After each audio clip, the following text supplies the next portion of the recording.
Has a snake ever coiled itself around any part of your body? A full blooded cobra? All of us fell silent. The question came from the homeopath. The topic came up when we were discussing snakes.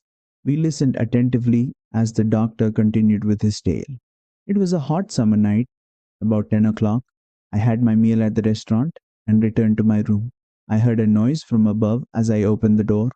The sound was a familiar one. One could say that the rats and I shared the room.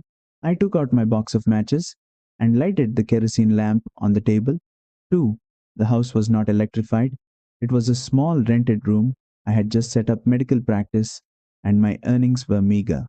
I had about 60 rupees in my suitcase, along with some shirts and dhotis. I also possessed one solitary black coat, which I was then wearing. 3. I took off my black coat, white shirt, and not so white vest and hung them up. I opened the two windows in the room. It was an outer room with one wall facing the open yard.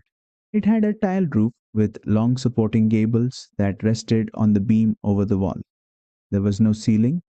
There was a 56 beehive meager, small in quantity.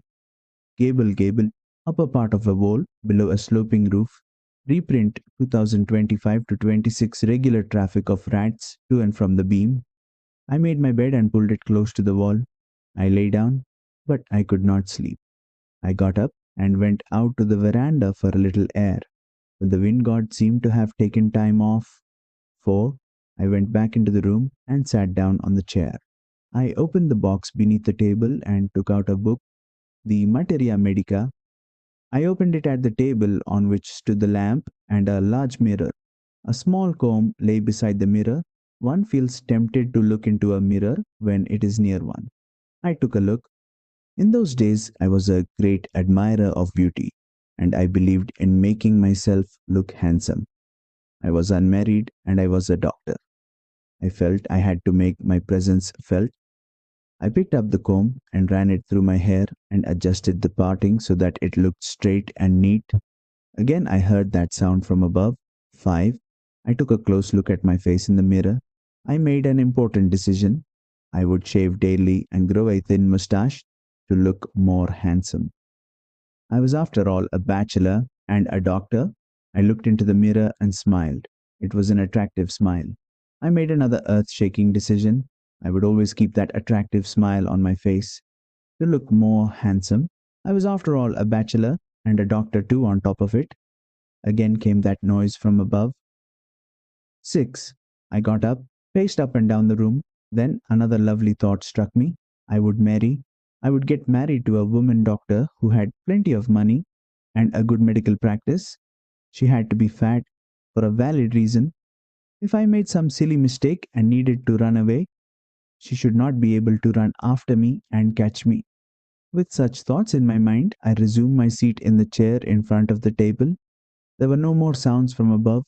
Suddenly, there came a dull thud as if a rubber tube had fallen to the snake and the mirror. 57 reprint 2025 to 26 ground. Surely nothing to worry about. Even so, I thought I would turn around and take a look.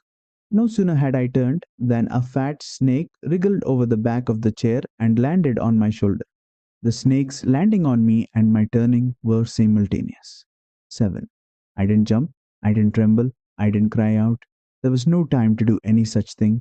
The snake slithered along my shoulder and coiled around my left arm above the elbow. The hood was spread out, and its head was hardly 3 or 4 inches from my face. It would not be correct to say merely that I sat there holding my breath. I was turned to stone, but my mind was very active. The door opened into darkness. The room was surrounded by darkness. In the light of the lamp, I sat there like a stone image in the flesh. 8.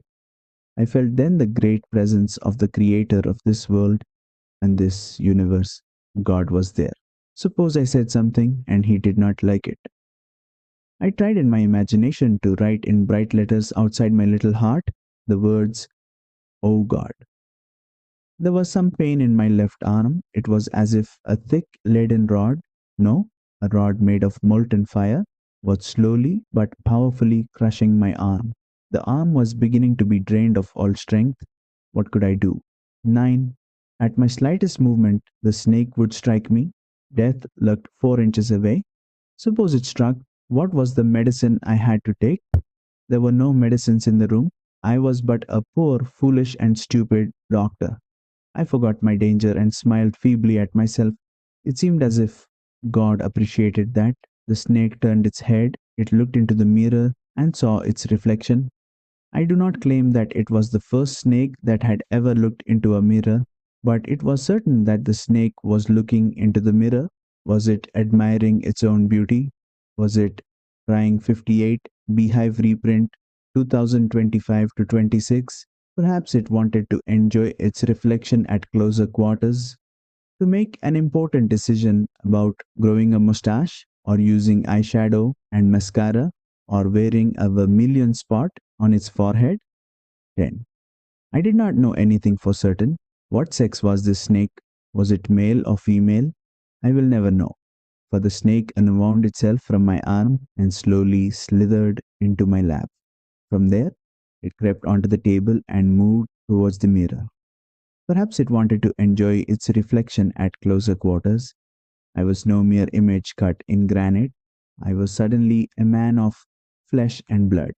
Still holding my breath, I got up from the chair. I quietly went out through the door into the veranda. From there, I leapt into the yard and ran for all I was worth. Phew! Each of us heaved a sigh of relief. Somebody asked, Doctor, is your wife very fat? 11. No, the doctor said. God willed otherwise. My life companion is a thin, reedy person with the gift of a sprinter. Someone else asked, Doctor, when you ran, did the snake follow you? The snake and the mirror, 59. Reprint 2025 to 26. The doctor replied, I ran and ran till I reached a friend's house.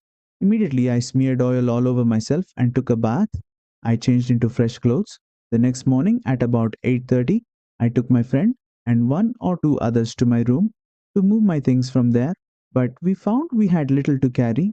Some thief had removed most of my things. The room had been cleaned out, but not really. The thief had left behind one thing as a final insult. 12. What was that? I asked. The doctor said, My vest, the dirty one. The fellow had such a sense of cleanliness. The rascal could have taken it and used it after washing it with soap and water. Did you see the snake the next day, doctor? The doctor laughed. I've never seen it since. It was a snake which was taken with its own beauty.